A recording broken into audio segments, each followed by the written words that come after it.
All right. Thank you guys for joining. Mark, I see you. Dave, I see you.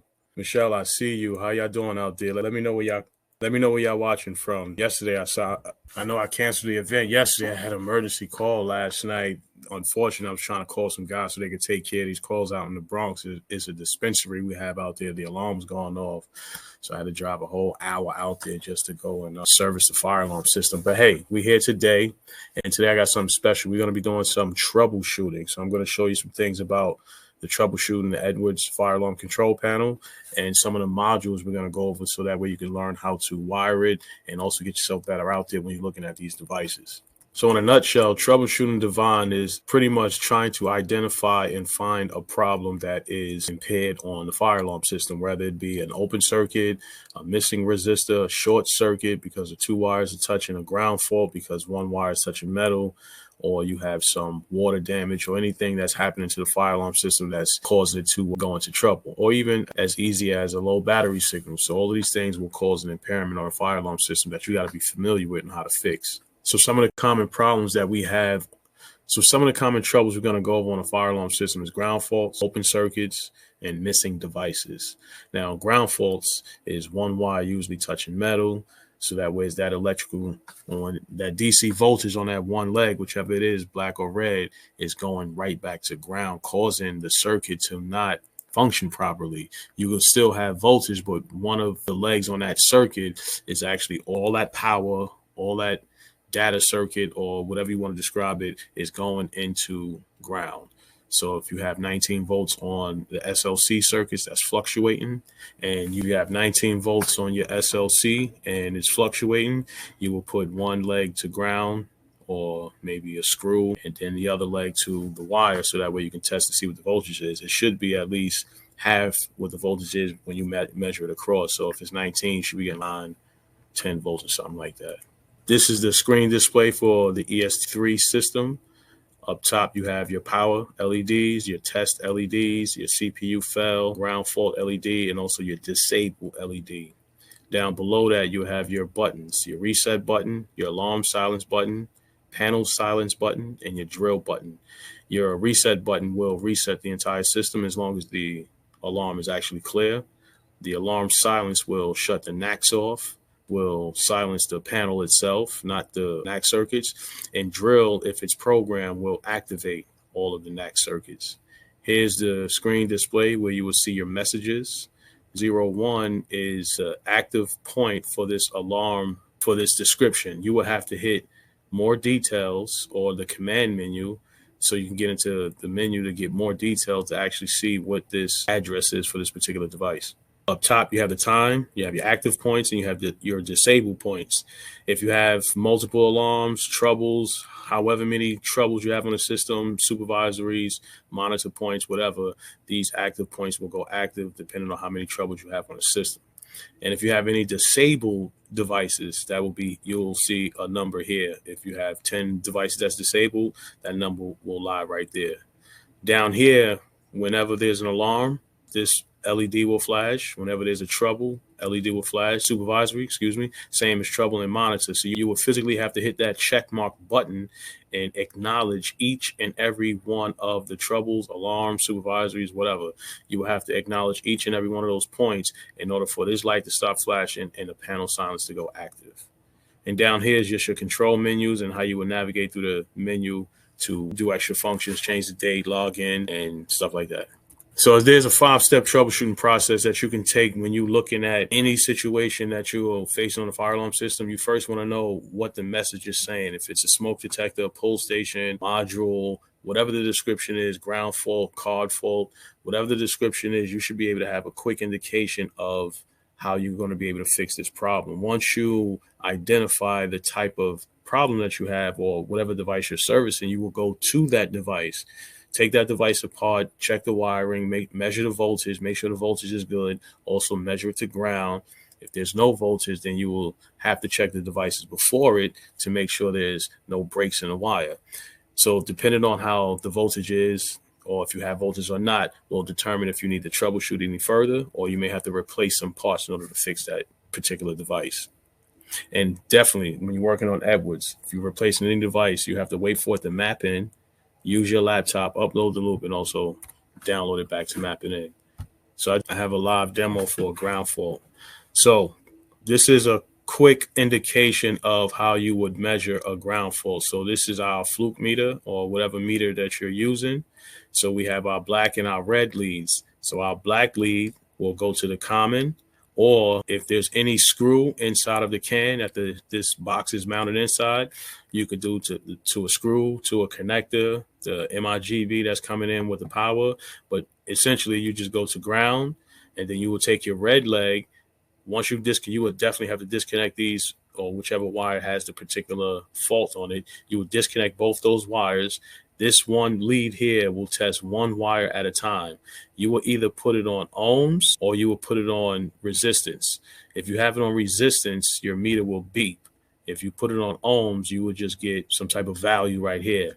So if it's a ground fault, you won't get 4.7K. You will get 0.2K or 0.1. It will be a very low value to indicate that this wire, black or the red, whichever one has the problem on it, has the problem that you got to search. So when you go through the circuit to actually break it apart, find out which way it's going, from there you should be able to find how you could actually identify why this one wire has a screw in it. It could be just connect on it, squeeze too tight. It could be passing through a splice box and it's hitting metal. The box, you could put the cover back on and it could have just pinched the cable. It could be a bunch of different things. So you just got to search and identify what the problem is. So some of the essential tools for troubleshooting, definitely you're going to need a multimeter, some basic hand tools, a screwdriver, Phillips flat, some pliers or some strippers. I also like to use just regular strippers. Sometimes I use pliers, but I walk with the regular strippers, hand tools, a tech screwdriver, and sometimes I have a pack drill. You want to make sure you have the software if you're especially working on Edwards and multimeter, like I said twice. So really quickly, I just want to go over me and the kids, the wife, and everybody. We got a 8 o'clock shing ding, so I'm trying to make this a little bit quick, but not rush it at the same time. So I want to go over some of the wiring. And all of this, you can download this. All of this is inside the training. So let's see if I can make this a little larger. You probably won't see one of those. So let's start with this one.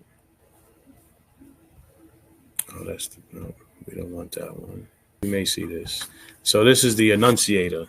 This acts as another potential node. A node is a separate fire alarm panel within itself. So on a network, you will connect multiple nodes on a network. So this acts as an individual panel by itself, but no devices are connected to it. So how you will connect to this would be 24 volts. That's going to come from the fire alarm panel, and network N. That's going to go from network to network B. And those are only 4 wires that you would need to get this remote annunciator working. Give it an address, panel 1, panel 2, inside of the program, and download your information. Here's more details of the 3 annunciator. This is the 3 CPU. Let's see if I get a better one. Nope, I'm not going to come here. ASM, I'm not going to come past. You're having a hard time displaying it. Oh, this is a good one right here. So if you come across an ASU, this is the audio service unit, or rather the audio source unit. This is how you will get the speakers this is how you will make announcements through the speakers, and also how you will hook up Warden phones. So let's look at the quick wiring real quick. So coming off, this would be the 3 CPU or inside of the fire alarm control panel. You have your primary and secondary audio, your telephone, your page out, your remote key, your remote mic, and your aux. So inside of the fire alarm control panel, this will probably be in a second bay where the ASU is hooked up at, and all of this will be hooked up directly up in bay 1 from that CPU. So let me show you the wiring. So the top bay, this will be the 3 CPU, right? So you will have your network N, as it says here, in the B side. Your network N, this will go to another node. It could be another annunciator, the 3 and CPU. Or when we come out with the audio will go into the ASU, so that way the ASU can distribute it to the remote mic. And this key thing right here, this 15K end of line resistor, if this resistor is missing, you're going to get a power trouble, card trouble, audio trouble, something like that. And this right here is a very important resistor. These resistors here, if you're using activating alarm, these are like relays up here. So coming off here, the audio B out, this would be the network riser going to another nodes. So if you have a class A, you will have your network A going out, coming back on B. Same thing with the audio. So you have your network riser, so we could talk from panel to panel, and we have the audio riser to send audio across the network, either to the ASU or to other panels that will have an ASU, so we could activate the speakers, whether it be the CC1s or the MCC1s. What else we got here? So if you're using Wharton phones, you may come across like this should be a CC1, right? So a CC1 will have, on this side will be your power, 24 volts in and out, and this would be your data in and out. 4 and 3 is always in, and 2 or 1 is always out, going out to the next module. Up top will be your circuit, 9 and 10. This is 15K end of line. Oh no, see, got me. 47K end of line resistor. I'm thinking of the NAC circuit because the actual NAC circuits on a panel is 15K, but the module is always 47K. So here you will put your telephones or speakers, however you have it programmed, whatever the priority number is, will determine the type of output this is going to get. But for this example, these are all for Wharton phones. So if you pick up, this is a two-way system. So if you pick up the phone, you should be able to talk to someone at the fire alarm control panel. What we have here? Oh, this is a good one here. So now when you're wiring up amplifiers, this is another important thing, because this resistor right here, if it breaks, you're going to have audio troubles. And if you have your audios lined up like this, when you have a couple different amplifiers and then you have one for the backup, you want to make sure that these resistors are good to go, are not broken, they're in, because you're going to have some audio troubles. But when you're wiring this up, everything is wired up in a daisy chain, as you see here. So it's coming out of here, going into here. This is all 24 volts coming out of here, going into here. And this is jump back over to here to close the loop. So if this is not here, if this is not closed, and this circuit is actually open, you're going to have also amplifier troubles. So coming out of the amplifier off 1 and 2, if it's a class A circuit, this will be going into, let's say, this looks like another amplifier, which will not be used. This looks like a music amplifier. That's what this looks like. But this right here, we wouldn't be using this, but it would just be coming out. The audio amplifiers going out to the CC1, so you can activate the speakers. What else we got here? So really quickly, this is a 3-cab 21. You have 3 bays. Each bay has 7 cards. So that's why you have a 3-cab 7, 3-cab 14, and a 3-cab 21. So up top, you'll have your CPU, you'll have your power supply, you'll have your loop controller, then you'll have your other cards here with the LEDs and switches. Down here, you will have your ASU, more cards if you need, but your ASU, your firefighter's phone, all of your audio rack will go here. Here you can put other cards, other loop cards, and things like that. So essentially, this is that 3 CPU. So when I said that there's 7 slots, or 3-cab 7, the CPU takes up 2 slots. So this would be slot 1, slot 2, slot 3, slot 4, slot 5, 6, and 7. And this right here is how you will connect the other bays together so everyone can talk to each other. But the CPU will always take up 2 slots. And the first bay, instead of it having 7, this last card will be 5. Because it starts at 0, 0. These two right here start at 0, 0, this whole slot. So this actually starts at 1. But the bottom bay will start from 1 to 7, essentially 6 to 13. So it'll be 1, 2, 3, 4, and 5, 6, 7, 8, 9, 10, 11, 12, 13, because you have 7 cards down there. So if you're looking at the system and you're scrolling through and you're trying to find out the card number and it says card number 3, and you're looking at this and you thinking that it'll be this card, you'll be wrong. This would be card 1, this would be card 2, and this would be card 3. And with Edwards, there's a hardware layer and a software layer. So the software layer will have the LEDs and switches. That's the software layer. And all the cards that plug into here will be the hardware layer. You will configure that in the programming. So another example of the network being wired up for the 3 CPU. So the B is the originator, let's say that. So the B will go into the A. So this is like the in, out, because your ins have to match with your outs. Then you go back in and out. So if you have panel number 1, panel number 2, and remote annunciator, you could do it like that. Or you could just have 3 separate panels. Here's with the audio, how you will route the audio if you're wiring up multiple fire alarm control panels. And this is very important to wire up the audio correctly so that way the messages can actually get to the speakers, or you could actually communicate over the Warden phone if it's a two-way voice. And here on up top, you have 3 onboard relays. You have your trouble relay, alarm relay, and supervisory relay. So anytime these point types go into alarm, you can use these relays to connect to a central station or to do something else. And here, let's say if you don't have your download cable and you have the black, red, and green cable that you could plug into your laptop, you can wire straight up into here to upload and download the CPU or the loop controllers. You may see this out here, right? So this will be either you could use, this is an IDC NAC. So either you could use it for indicating circuits like zones, or you could use it as for additional NAC circuits. So if you have a system that's being taken over and it has 3 zones on it, you can use this card to plug it in, change the resistor to monitor those zones. Or we hook up some speakers or horn strobes or speaker strobes to this circuit so that way we could activate the outputs. And here for this is 15K for the NAC circuits. The modules are 47K, but usually coming off like the cards or the panels, that'll be 15K. ModCom, this is one to see if they give us a better picture. Well, you'll see this usually card number 7. This will always be usually at the end of the bay 1. That's actually number 5. At the end of bay 1, this is where your phone lines will go into. And programming a ModCom is a little bit tricky, but I have a cheat sheet that you can use to program a ModCom. Everything is in here as well. So here, if you don't know what these guys are right here, these are called ferrite beads. And what this do is when they wrap this around, it just decreases inductance. Just think of this right here around it being an EMI, electromagnetic interference, what we can't see. So electricity, static, whatever you want to frame it as.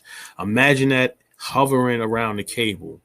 That type of noise can cause inductance. And what inductance is, it impedes the signal strength, the way it flows. It'll slow it down. So they get real noisy, distorted if you don't have the ferrite beads. So what the ferrite beads do is it blocks that noise out. So if there's a field, an EMI field that's around, I would say, this cable, this ferrite bead just diminishes it. So that way it doesn't incorporate the noise and you don't have any issues on the phone lines, especially with the analog phone lines. Modem, the ops. A lot of this stuff you may not even see. Oh, this is the power supply. A lot of stuff you may not even see in the field. This right here would be in the back, and these are usually hard to get to. So once you put the can up, this would be the first card to go in on that left side. Then the CPU is what's on top of it.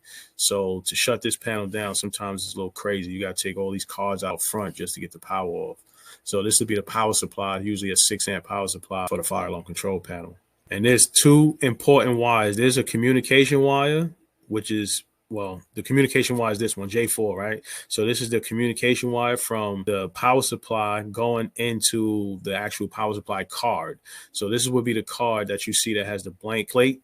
When you're looking at the fire alarm control panel, you'll see the CPU right here, and then there's a next one next to it with the blank plate. This is what it looked like behind it. So this would be the jumper that you would need 100%. So that way you can send communication from this guy to this guy. And then this is the power piece that you will have to plug in. So these 2 pieces, this all comes into one complete package. So all of these things is definitely necessary. And as you see it here, if you remember, the CPU will go here.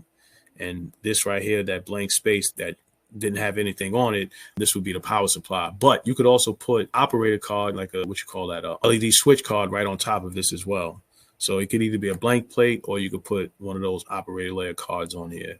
But you definitely need those 2 to make it work. Most of this stuff probably won't even see in the field. Half the stuff, I don't even think I came across some of this material. Like this right here, I don't even know what this is. Oh, let me look at it.